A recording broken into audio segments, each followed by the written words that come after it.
Hello viewers, আসসালামু আলাইকুম। আজকে আমাদের কক্সবাজারের তৃতীয় দিন। তো আজকে আমি আপনাদেরকে দেখাবো কক্সবাজারের আকর্ষণীয় সুন্দর দিকগুলো। আপনারা যারা ভাবছেন ইনানির দিকে যাবেন কিংবা আরও দূরে যাবেন, তাহলে একটু সময় করে দুপুর 12টার মধ্যেই বের হয়ে যাবেন।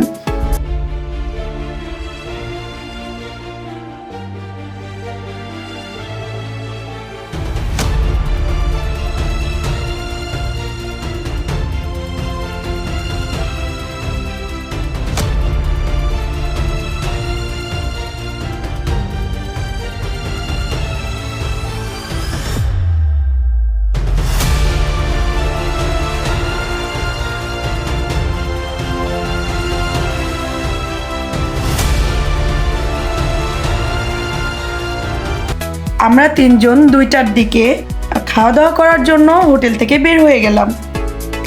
আমরা ছিলাম হোটেল হানিমুনে, তার পাশেই ছিল রেস্টুরেন্ট, সম্ভবত দরবার। তো আমরা তিনজনই বসে পড়লাম দুপুরের লাঞ্চ করার জন্য। আমরা তিনজনেই দুপুরের খাবার নিয়ে যার যার পছন্দের খাবার নিয়ে টেবিলে বসে গেলাম। তো আমি সবসময় কক্সবাজার আসলে মাছ, ভর্তা এগুলি ট্রাই করি, আর আমার বাচ্চারা যেখানে যাবে সেখানেই মাংস। লাঞ্চ শেষ করে ঝটপট আমরা তিনজনেই চলে আসলাম রুটে।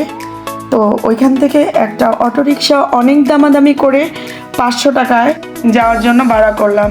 আমরা যেতে চেয়েছিলাম ইনানিতে। তো আমাদের অটোরিকশা চালক আমাদের বলল, এখন যদি আমরা ইনানিতে যাই তাহলে আসতে আসতে আমাদের অনেক সময় লেগে যাবে, যেহেতু এখন বেলা 3টা, তো আস্তে আস্তে রাত 8টা কিংবা 9টা বেজে যাবে, আর ওই রাস্তাটা রাত্রের জন্য সম্পূর্ণ নিরাপদ নয়।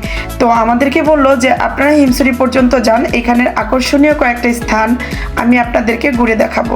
দেখতে দেখতেই আমরা ডলফিন মোড় পার হয়ে আমাদের সেই কাঙ্ক্ষিত রাস্তা, যে রাস্তাটা অনেক সুন্দর, এক পাশে সাগর আরেক পাশে পাহাড়, তো মাঝখানে অনেক সুন্দর একটা রাস্তা। এই রাস্তাটা দেখার জন্য অনেকে আসে। চলতে চলতে আমরা প্রথম গন্তব্যে চলে আসলাম লাল কাঁকড়ার বীচ। যদিও এখানে আমরা একটাও কাঁকড়া খুঁজে পাইনি, কিন্তু তাও আমাদের কাছে জায়গাটা অসাধারণ লেগেছিল, যার এক পাশে সমুদ্র সৈকত এবং অন্য পাশে বড় বড় পাহাড় অবস্থিত। আর বিশেষ করে এই রাস্তাটার জন্য এবং এই ভিউগুলোর জন্যই আমি এই রাস্তা দিয়ে আসি। আমি ইনানি এর আগেও অনেকবার গিয়েছি, হিমছড়িতেও গিয়েছি, যদিও কখনো পাহাড়ে ওঠা হয়নি, কিন্তু শুধু আমি এই রাস্তাটাকে ভালোবেসেই বারবার আমি এই রাস্তায় যেতে চাই।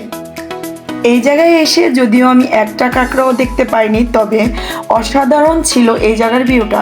সূর্যের আলো পানিতে পড়ে একটা অসাধারণ একটা ভিউ তৈরি হয়েছে, যেটা দেখতে অনেক সুন্দর।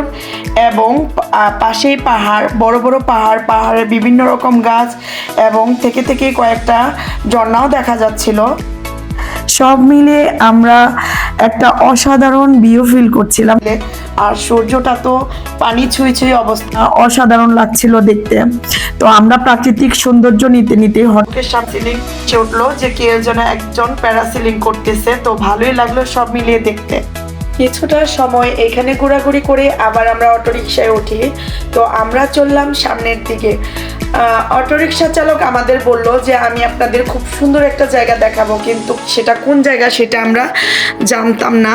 তো তখন অটোরিকশা চালক আমাদের বলল যে সামনে একটা অনেক সুন্দর জায়গা আছে, এটা কেউ জানে না, আমি আপনাদেরকে দেখাবো, আপনারা অনেক আনন্দ করতে পারবেন সেই জায়গাটা দেখে।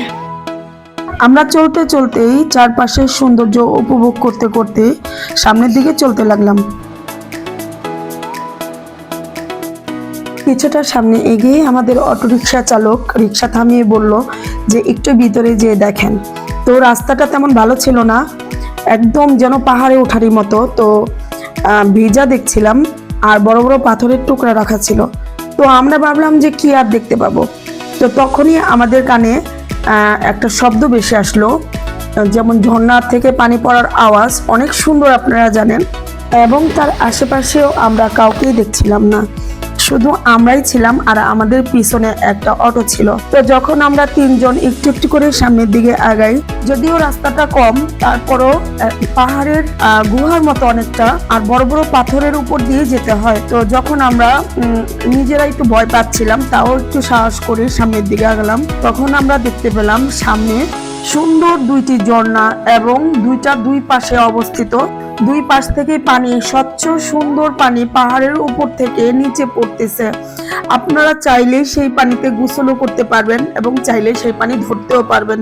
এতটা সুন্দর জায়গাটা দেখে আমার তো দু চোখ জুড়িয়ে গেল। তো আলহামদুলিল্লাহ, এর আগে আমরা অনেকবার কক্সবাজার, ইনানি, হিমছড়ি গিয়েছিলাম, কিন্তু এই মাঝখানে যে হিমছড়ির আগে যে এত সুন্দর একটা জায়গা অবস্থিত আমি নিজেও কখনোই দেখি নাই। তো অটো চালককে অনেক অনেক ধন্যবাদ, সে নিজ উদ্যোগে আমাদের এত সুন্দর একটা জায়গা দেখানোর জন্য। তো আমরা কিছুটা সময় ওইখানে দাঁড়িয়েছিলাম এবং প্রাকৃতিক সৌন্দর্য উপভোগ করতেছিলাম।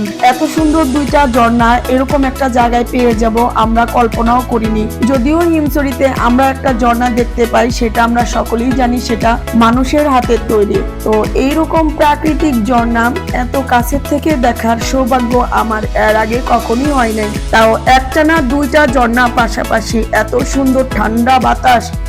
চাইলে এই জায়গাটাকেও হিমছড়ির থেকে আরো সুন্দর করে দেওয়া যায় যদি বাংলাদেশ সরকার চায়। আমি জায়গাটা দেখালাম, এটা দর্শনার্থীরা খুবই পছন্দ করবে এমন একটা স্থান। পার্সোনালি আমার কাছে তো অনেক ভালো লাগছে। কিছুটা সময় আমরা তিনজনেই ওইখানে পানি ধরার চেষ্টা করলাম এবং অনেকক্ষণ ছবি টবি তুললো আমার ছেলে, আর আমি শুধু সৌন্দর্যটুকুই দেখতে থাকলাম আর হাত দিয়ে পানি ধরারও চেষ্টা করেছিলাম। অনেক ঠান্ডা পানি।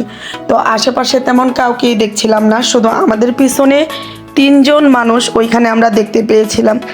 বেশিরভাগ মানুষই এই জায়গাটা হয়তো বা চিনেই না, সেই জন্য এত সুন্দর একটা জায়গা দেখাই হয় না পর্যটকদের। যেহেতু আমরা সানসেট দেখতে চাই, সেহেতু তাড়াতাড়ি করে আবার অটোতে উঠে পড়লাম। আমরা কক্সবাজার এই নিয়ে 3 দিন, কিন্তু এখন পর্যন্ত সানসেট আমাদের দেখা হয়নি। তাই অটোওয়ালাকে আমি বললাম যে যেখানেই সানসেট হবে ঠিক সেইখানেই আপনি নামিয়ে দেবেন। সমুদ্র দেখার আরেক আকর্ষণ হচ্ছে সানসেট দেখা। তো আমরা চাচ্ছিলাম তার মধ্যেই হিমছড়ি যদি পৌঁছাইতে পারি তাহলে সবার সাথে একত্রে আমরাও সানসেট দেখব এবং সূর্যের সাথে আমরা কিছু ছবি তুলব। তো দেখতে দেখতে আমরা চলে আসতেছি প্রায় একটু একটু করে হিমছড়ির দিকে। আমাদের যাত্রাটা আজ হিমছড়ি পর্যন্তই সমাপ্ত, যেহেতু আমরা অনেক দেরি করে ফেলেছি আজকের জার্নিটা শুরু করার জন্য। তো আমরা দেখতে দেখতে চলে আসলাম হিমছড়িতে। এখানে এসে দেখি আর বেশি একটা সময় নাই, অল্প কিছুক্ষণের মধ্যেই সূর্যাস্ত শুরু হয়ে যাবে। দেখেন আপনারা শুধু, সুবহানাল্লাহ, কত সুন্দরভাবে সূর্যাস্ত হচ্ছে। এর মধ্যে আমার ছেলে চলে গেছে সূর্যের সাথে কিছু আকর্ষণীয় ছবি তোলার জন্য। এটাও একটা স্মৃতি কক্সবাজার ভ্রমণে। তো আপনারা যারা যারা এই সময় বিচে থাকবেন তারা কিছু স্মৃতি সাথে করে নিয়ে যেতে পারেন। আমি দাঁড়িয়ে দাঁড়িয়ে কিছুক্ষণ সমুদ্রের সৌন্দর্য উপভোগ করছিলাম এবং সূর্যাস্ত দেখছিলাম। তো আমার সাথে অনেকেই ছিল, অনেকেই দাঁড়িয়ে দাঁড়িয়ে সূর্যাস্ত দেখতেছিল এবং সাগরের সৌন্দর্য উপভোগ করতেছিল। তো যারা যারা আপনারা কক্সবাজার আসবেন সবাই চেষ্টা করবেন অবশ্যই সূর্যাস্ত দেখার জন্য, কারণ এটা যে কত সৌন্দর্য। আর বছরে শুধু 5 মাসে এটা দেখা যায়, নভেম্বর, ডিসেম্বর, জানুয়ারি, ফেব্রুয়ারি, মার্চ, এই 5 মাস শুধুমাত্র সানসেট দেখা যায়। আর বাকি বছরের দিনগুলোতে সানসেটটা দেখার কোনো সুযোগ নেই। আমরা অনেকক্ষণ সমুদ্রের পার ঘোরাঘুরি করলাম, তখন চলে গেলাম। আমরা যেহেতু অনেক ক্লান্ত, আমরা সিদ্ধান্ত নিয়েছি পাহাড়ে উঠবো না। তো আজকের আমাদের এই কক্সবাজারের ব্লগটা এইখানেই সমাপ্ত করতেছি। আপনারা আমাদেরকে কমেন্টসে জানাবেন কোন জায়গার ব্লগ আপনারা দেখতে চান। আপনারা সবাই ভালো থাকবেন, সুস্থ থাকবেন। আগামী ব্লগের জন্য আপনাদের আমন্ত্রণ জানিয়ে আজ আমি এখানেই বিদায় নিচ্ছি। আসসালামু আলাইকুম রাহমাতুল্লাহ।